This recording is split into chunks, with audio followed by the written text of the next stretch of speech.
A floresta era densa e sombria, com árvores altas cujas copas bloqueavam a luz do sol.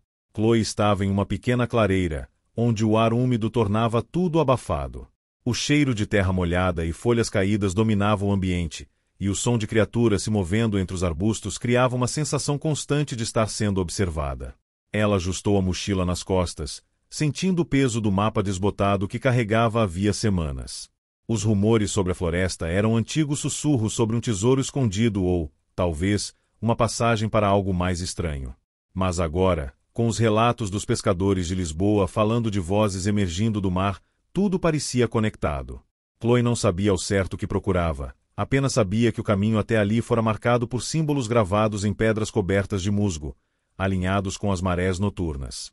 Enquanto avançava, uma figura surgiu entre as árvores.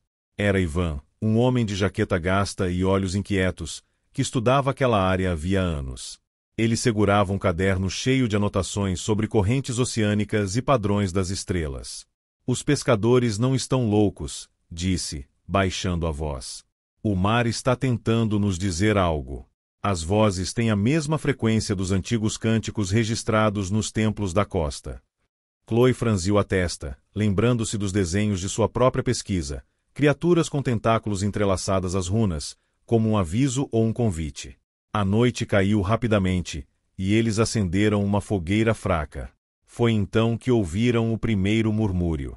Não vinha do mar, mas do chão sob seus pés, um zumbido grave que vibrava nas raízes expostas das árvores. Ivan abriu seu caderno, apontando para um diagrama de ondas sonoras. É a mesma frequência, disse. Algo lá, no fundo do oceano, está ecoando aqui. Chloe sentiu um arrepio. Já tinha lido sobre ressonâncias geológicas, mas aquilo parecia vivo, consciente. Quando amanheceu, decidiram seguir para o sul, onde o mapa de Chloe indicava uma formação rochosa em espiral. No meio do caminho, Ivan parou abruptamente, apontando para uma pedra coberta de líquen azul esverdeado. Aqui, murmurou. Este é o ponto de convergência. Chloe tocou a superfície fria, notando entalhes que pareciam ondas e olhos humanos. Então, uma luz fraca pulsou sob seus dedos, projetando sombras que se contorciam como serpentes. Isso não é normal, ela sussurrou, mas Ivan já tinha aberto uma pequena caixa de metal, revelando um cristal que brilhava em resposta à pedra. É um ressonador, disse. Os antigos usavam isso para se comunicar com seres subaquáticos. A luz ficou mais forte, e os murmúrios começaram a formar palavras, línguas desconhecidas misturadas a nomes de cidades submersas. Chloe sentiu uma pressão no peito, como se o ar estivesse sendo sugado. Ivan, no entanto, parecia fascinado. Eles querem que vejamos algo, disse. Siga o padrão das sombras. Ela obedeceu, notando que as formas projetadas traçavam um caminho entre as árvores. Enquanto caminhavam, o solo começou a tremer, e o zumbido virou uma melodia distante, quase hipnótica. Horas depois, chegaram a uma clareira onde o chão descia abruptamente, formando um poço escuro. Dentro dele, água brilhante como mercúrio borbulhava, exalando vapor com cheiro de sal e enxofre. Isso não é natural, disse Ivan, testando a temperatura com um termômetro. Está fria, mas a superfície ferve. Contradição ou algo contendo energia. Chloe se aproximou e seu reflexo na água se distorceu, mostrando olhos completamente negros. Ela recuou assustada, mas Ivan já tinha jogado o cristal no poço. A reação foi imediata. A água iluminou-se em tons de violeta, e formas surgiram na superfície, criaturas com membros longos e nadadeiras translúcidas, movendo-se em câmera lenta. Os murmúrios agora eram gritos silenciosos, ecoando diretamente em suas mentes. Chloe caiu de joelhos, segurando a cabeça, enquanto imagens invadiam sua consciência. Uma cidade submersa, templos com aquários gigantescos, humanos e seres marinhos trabalhando juntos. Então, uma explosão de estática mental e tudo desapareceu. Quando recuperou a visão, Ivan estava pálido, segurando o caderno contra o peito. Eles existem. Não são mitos. E estão nos observando há séculos. Chloe levantou-se tremendo. O que somos para eles? Uma ameaça? Um experimento? Ivan não respondeu. Em vez disso, apontou para o poço, onde a água agora estava calma, refletindo o céu noturno como um espelho perfeito. Temos que voltar. Contar ao mundo. Mas Chloe hesitou. No bolso, encontrou uma concha fosforescente idêntica às que os pescadores de Lisboa tinham descrito como presentes das vozes. Ela não sabia se era um presente ou um aviso. Enquanto retornavam pela floresta, o silêncio entre eles era pesado. Chloe pensou nos diários dos primeiros exploradores que mencionavam pactos com entidades marinhas para proteger a costa. Pactos que, segundo rumores, exigiam sacrifícios. Ivan, por outro lado, parecia obcecado com a ideia de decifrar a linguagem dos murmúrios.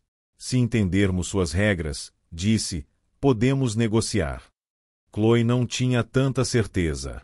A cada passo, sentia que algo os observava, não das árvores, mas de dentro da terra, do mar, do próprio ar. Ao chegarem à beira da floresta, viram luzes distantes de lanternas. Um grupo de pescadores, liderado por uma mulher de cabelos grisalhos chamada Mariana, veio ao encontro deles. Ouvimos os gritos, ela disse sem rodeios. O mar está inquieto. Vocês encontraram a origem. Chloe olhou para Ivan, que guardou o caderno. Encontramos. Mas não temos respostas, apenas mais perguntas. Mariana assentiu, como se esperasse isso. Há um homem na cidade. Ele coleciona artefatos estranhos. Dizem que já conversou com as vozes. Chloe e Ivan seguiram com os pescadores até Lisboa, onde o cheiro de sal e peixe impregnava as vielas estreitas. O homem, um antiquário chamado Diogo, tinha um sótão cheio de objetos estranhos, bússolas que apontavam para baixo, conchas com inscrições em relevo, mapas desenhados em pele de tubarão. Vocês estão atrasados, ele disse sem olhar para eles. Eles estão chegando mais perto. E não estão sozinhos. Diogo mostrou um artefato de metal corroído com símbolos idênticos aos da floresta. Isto foi encontrado em um navio naufragado há 100 anos. Pertencia a um culto que acreditava no despertar das profundezas.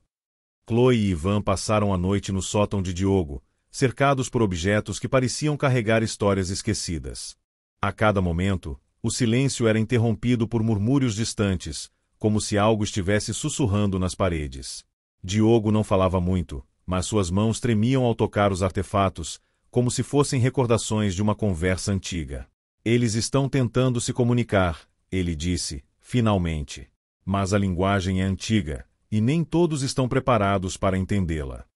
No dia seguinte, Mariana levou Chloe e Ivan até um pequeno barco, onde os pescadores já estavam preparados para navegar. O mar parecia mais calmo do que antes, mas havia uma tensão na água, como se ela esperasse algo. O mar tem memória, disse Mariana, enquanto ajustava as velas. E agora, ele está nos lembrando. Chloe olhou para o horizonte, onde o céu se misturava com o oceano em uma linha tênue.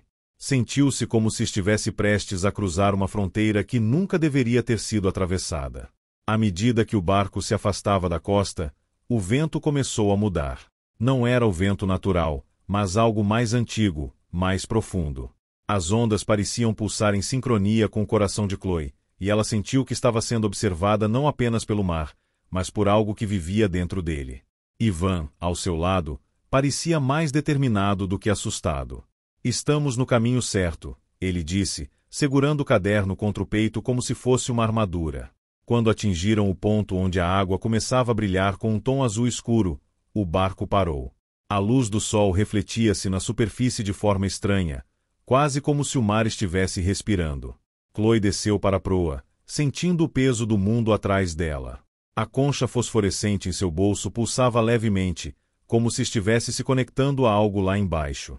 Eles estão esperando, sussurrou, sem saber se era para si mesma ou para Ivan. De repente, o mar se agitou. Uma corrente subterrânea surgiu, arrastando o barco para baixo. A água envolveu-os, e por um instante, Chloe pensou que estava morrendo. Mas então, tudo parou. Ela abriu os olhos e viu uma cidade submersa, iluminada por luzes verdes e azuis que dançavam como sonhos. Criaturas com membros longos e olhos brilhantes flutuavam ao redor, seus movimentos suaves e precisos.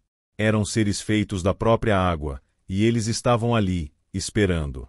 Ivan, mesmo com a respiração ofegante, ergueu o caderno e começou a escrever.